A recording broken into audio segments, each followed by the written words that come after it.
Hello sa inyong lahat. Kamusta po kayo? Perfectly made, wonderful known. Perpeklong nilikha, kamangamanghang kilala.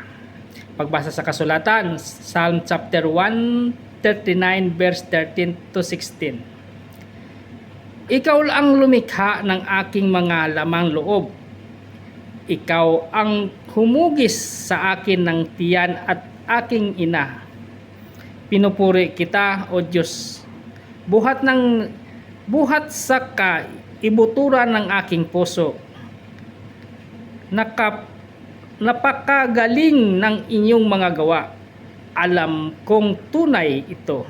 Hindi lingid sa iyo ang aking pagkatao nang likhain mo ang ako ng lihim. At hinabi sa kaibuturan ng lupa bago pa man ako'y ipinanganak. Nakita na ng iyong mga mata ang aking anyo.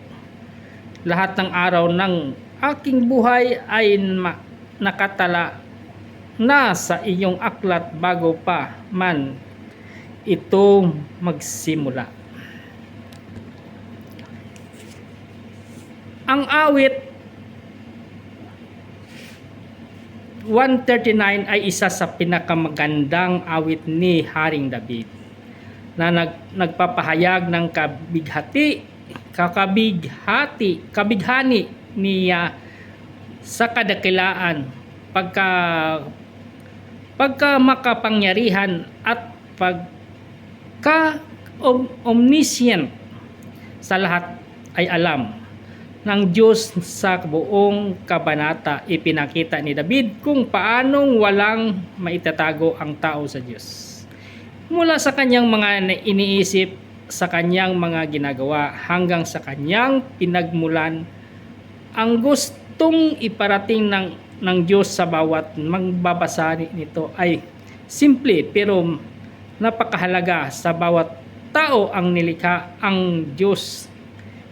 Kilala niya ang nang lubos at mahalaga sa kanyang paningin. Hindi tayo aksidente, tayo ay bahagi ng kanyang perpektong disenyo.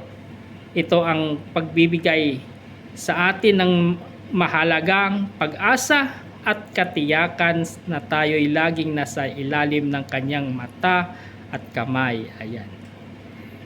Salamat sa inyong panonood sa aking video. God bless us all. At salamat sa Diyos sa kanyang salita. Ingat po lagi kung ano man ang ating ginagawa.